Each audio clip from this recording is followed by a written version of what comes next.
the Festival of Apprenticeships in partnership with BT Group, showcasing opportunities to future talent. Morning everyone, I literally had to check what time it was there. So we are here representing BT today. Obviously everybody knows that BT is sponsors of today. So I'm joined on stage with 3 current apprentices. If anybody's got any questions that they want to ask any current apprentices that are working for BT, then that's why I've brought them along with me today. I'm sure you've all got questions and we'd love to be able to answer them. So my name is Michelle and I'm a recruiter for the graduates and apprentices into BT. I don't do the job alone. There's a small team of 5, maybe 6 of us. I'm going to pass the microphone to the guys so that they can introduce themselves so that you know what programmes they're doing and what they do in their role to see if that's something that you'd be suitable, that you want to do, and you can maybe ask them some questions in a little bit.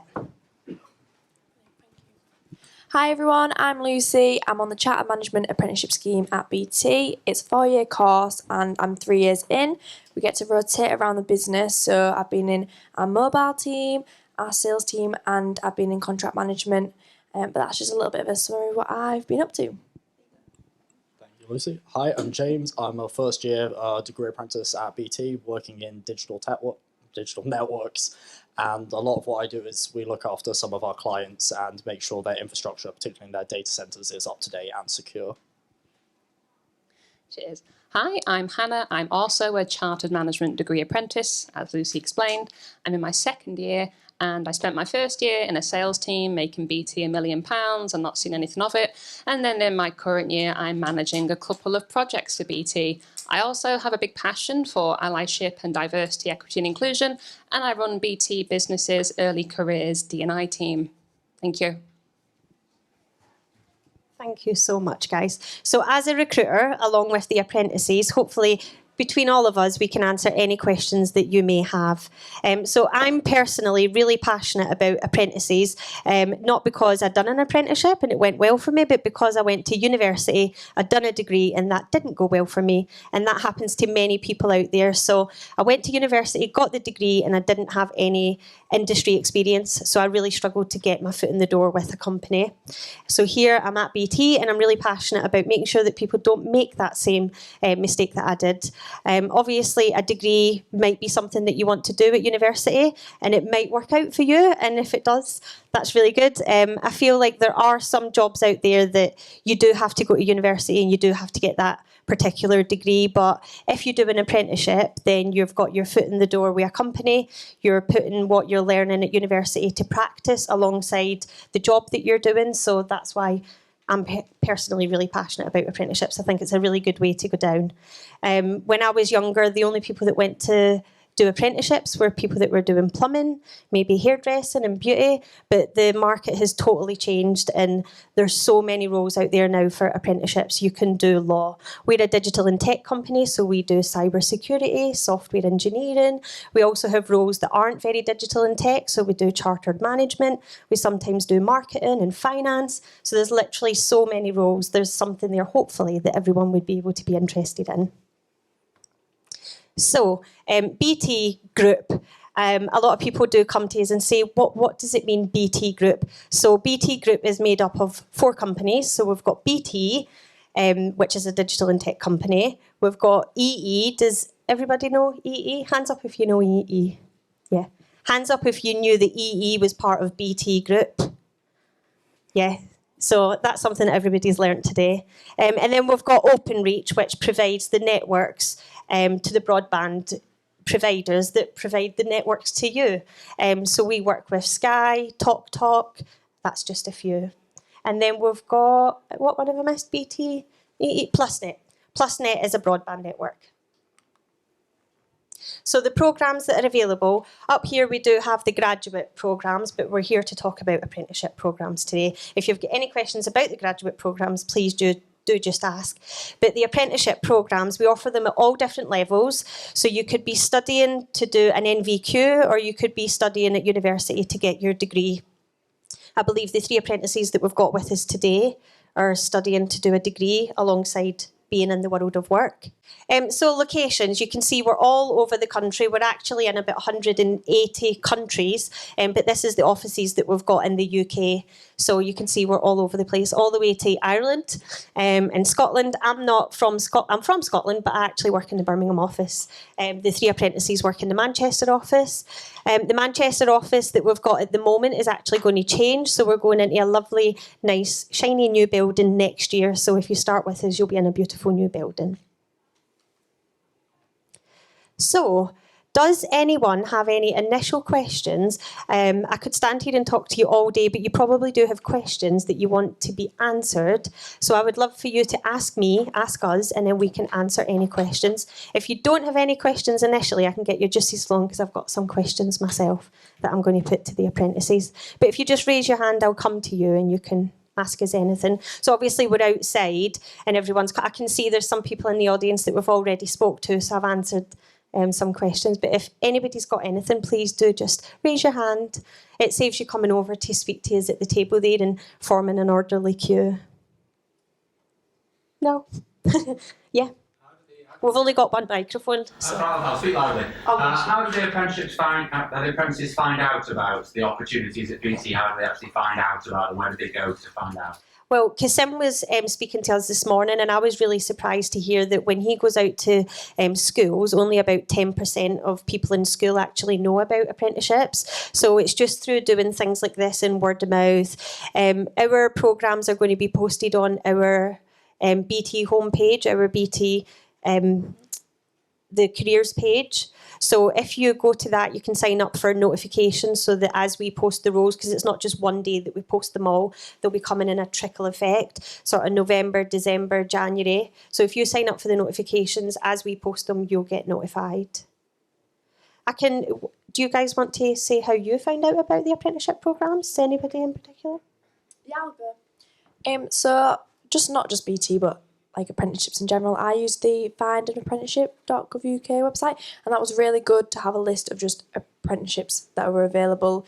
You can select what area you want it to be in, what level of apprenticeship that you want it to be, but a lot of it was looking at websites too. So for the BT one, I looked at the website, looked at the list, what was available, and there's so many on there. So I went for the charter management one, but there's like commercial ones, there's like data security ones. I don't know if you guys want to say how you found out about.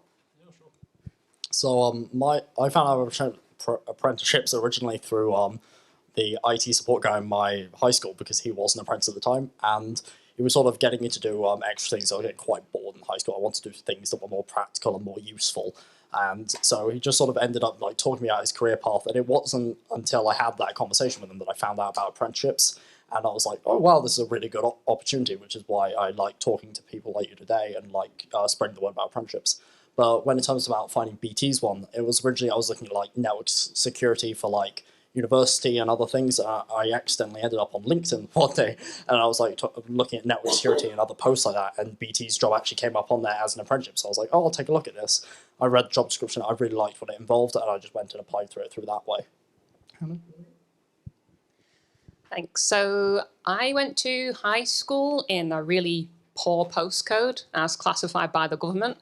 And that was the kind of postcode where you didn't think the kids would graduate and go on to college or university.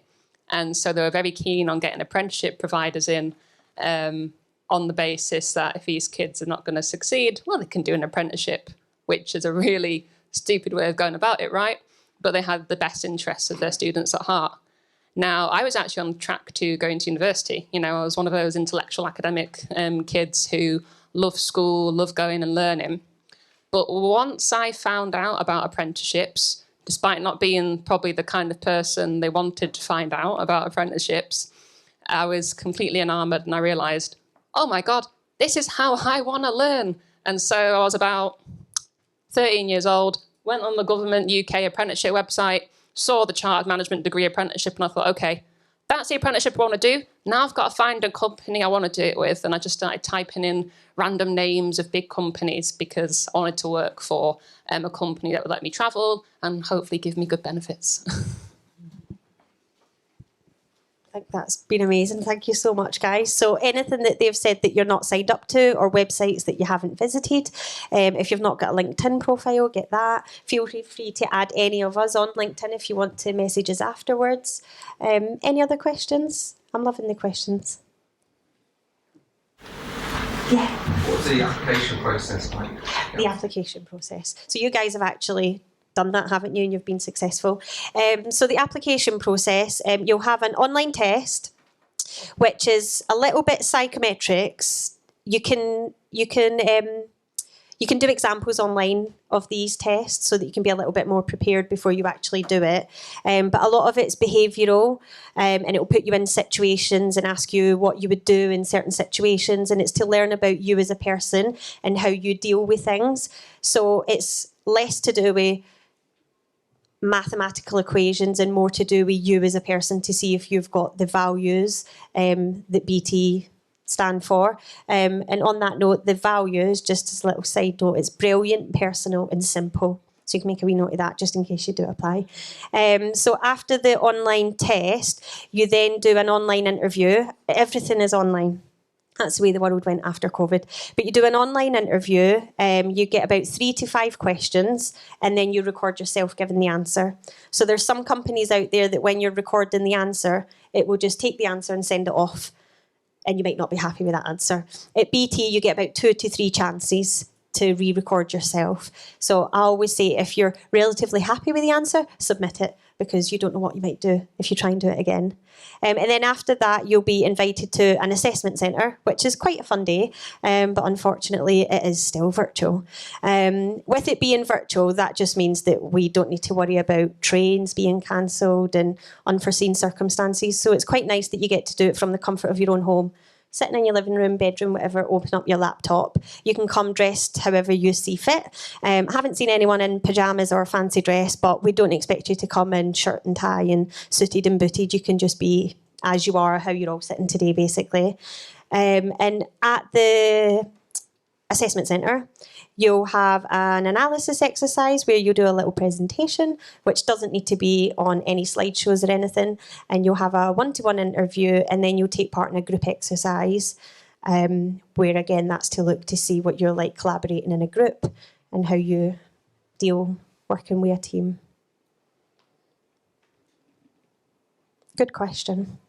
Because I don't actually think that that's in the job ads. So sometimes when you apply for a role, you submit your application and you don't know what the next stage is, and you're sort of waiting. And when you've applied to a few companies, you don't really know what the next stage is. So, good question. That's the process. Any other questions? Do you have to be a certain age to be eligible? There is a limit. You have to be a school leaver, but there isn't a maximum age. So as long as you've been to school and you've finished school, then you can apply. And I feel like when I first started the role last year, I was really shocked to hear that. I thought that after you finished school, maybe if you're like 30 or 40 or whatever, then it's definitely too late. But no, we get mature people all the time applying, and it's actually really lovely to see as well. We want the biggest diverse group of people. We want people from different backgrounds, different ages, different sex, different lives, so that we can all bring something different to the table. It's the best way to be innovative. So. Are you recruiting equally across all of these centres? So there's like a good opportunity to Liverpool up there, so that there's a good amount of recruitment across the different skill centres. Yeah. All of those centres. There are offices that are definitely probably a little bit more popular. So we do have apprenticeships in Liverpool, but we would have more in maybe London, Birmingham, Manchester. Ipswich is quite a popular one. But right now, as we speak, the business are looking at everything and they're deciding what roles are we going to be doing next year, what locations do we need them in. So it does change all the time. In the case where somebody's applying for an apprenticeship outside of their home region, so is that something that's like encouraged and supported?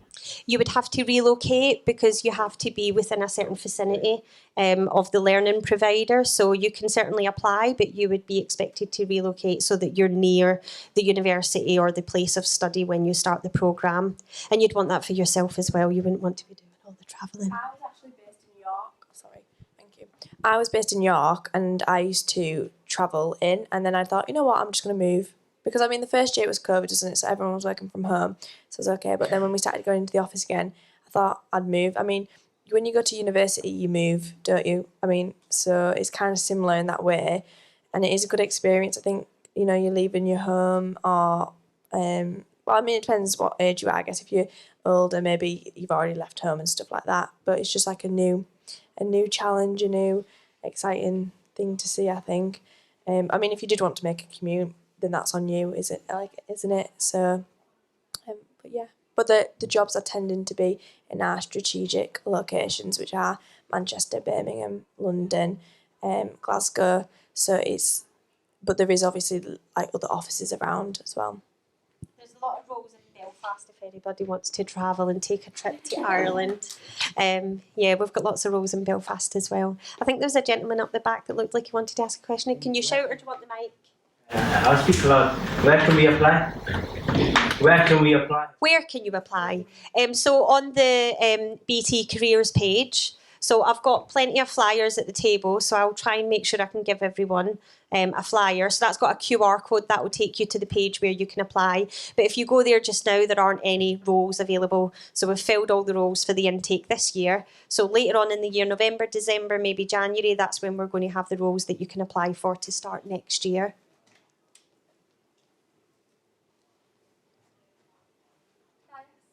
Which for the degree apprenticeships, which sort of universities or educational establishments are you linked with?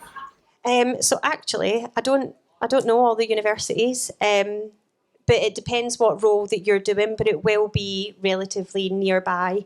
If it is quite a distance to travel, then the business would pay for your travel costs. We've got some apprentices joining us this year, and because it's quite a little bit of travel, the business are paying for the travel and they're paying to put the students up in hotels as well for when they're at the university. So it'll always be nearby.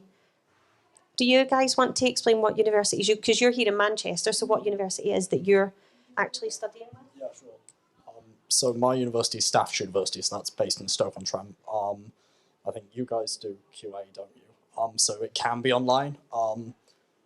I think we've got is there a new strategic partner that we're working with? I think Babington is who they're looking.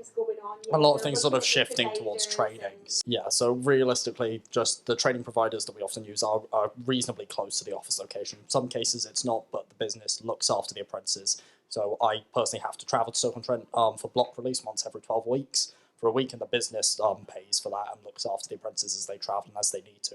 But in most cases, it's close to the office essentially, and it's easy enough for apprentices to get to. We look at it quite carefully essentially. Just what the apprenticeship salaries are. So actually, we had a pay review of the apprenticeship salaries. I hope you guys are on this or more, because it was just this year. It was just this year.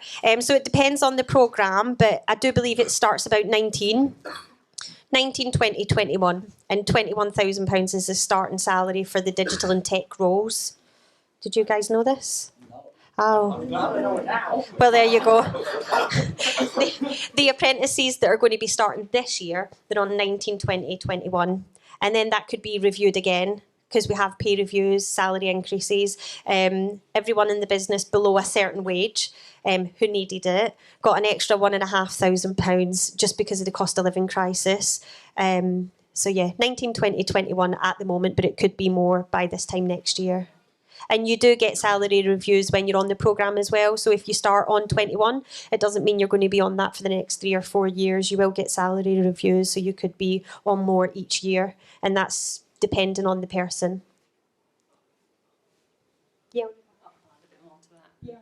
Thank you. So just so you have an idea, I started 1.5 years ago on this apprenticeship scheme, and I started on 16,000 and something before taxes. And in my contract, I get a 3.5k before taxes pay rise every year for 4 years. So I've also had the 1.5k cost of living pay rise and some other cost of living pay rise. Apprentices tend to be eligible for these because of how BT structure their pay bands. So I'm going to roll off my scheme on about 30k before taxes, which is the same as a graduate or similar to what a graduate finished their scheme on. And it's a good entry junior level salary at BT, to my knowledge. I was a store manager for 10 years and I was managing 20 people and I was on that sort of wage and I was absolutely stressed and I was working all the hours God sends. So yeah, no, I think it's decent wages, but it's not just about the wages, it's about the culture, the environment, what it's like in the office. And we're genuine people from the business and I hope that we've been personal and honest and that you can see what kind of people it is that work for BT. And a lot of people, and no one's really asked this, but it's like, why BT? And I just think, like, obviously we're from the business and you might think, oh, we're just saying this, but when I joined BT, it was so welcoming, it's been so friendly. And when I've got a question or anything like that, I'll ask somebody, they'll be like, yeah, sure, I'll help you out. And if they don't know the answer, then they always go and try and find someone that does. I mean, I remember messaging one lady and she was like, okay, I actually don't know the answer. And then I thought, oh, she's never going to come back to me. And a couple of days later, she came back to me. I was like, you didn't even need to do that. Or, for example, I really love sales at the moment, and that's one of my rotations. And I really want to go into that after I finish my apprenticeship. And bear in mind, there's loads of teams at BT. This other sales manager that I'm not even in my team, he's in a different part of the business, came up to me and went, Lucy, I know you really like sales. Do you want to join this coaching group that I've set up? And obviously, he didn't even have to do that, and that was for his own team, but he's letting me join to learn more. So I think that's why it's just like, it's so welcoming, so friendly. Yeah, what can you do to stand out to get the greatest success going? I do believe that researching the company, I know it sounds like pretty obvious, but sometimes when we review the interviews that you do online, if there's a question, what do you know about BT? Why are you applying for this role? You're maybe applying to so many companies and you're casting your net wide, which is the right thing to do. But when you come onto the interview, you've not really prepared fully. So I feel like knowing exactly what the company does, knowing the values and understanding the job description and knowing what you're applying for. Do you have a genuine interest in this? Is this what you want to do? We don't expect you to come with experience. So as long as you understand the role and it's something that you want to do and you're passionate about it and you can put that across, that's what we're looking for. We don't expect you to have been doing a part-time job in cybersecurity or have been doing these roles, We are going to teach you the job when you come into the business. Simple, brilliant and personal. And be yourself. Everybody here on the stage is completely different. I feel like there are some companies where you sort of get an idea of what kind of people they're looking for, and when you go for an interview, we can all do it. We can all pretend to be a certain version of ourselves. At BT, it's really not like that. Just be yourself, because you being unique and being an individual, that actually will let you stand out.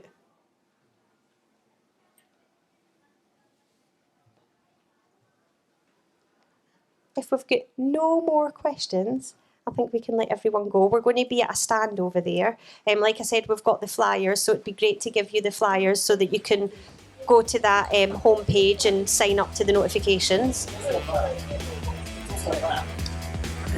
Thank you so much. It's up here. You can scan it. You can scan it on the screen before you go. The Festival of Apprenticeships in partnership with BT Group, showcasing opportunities to future talent.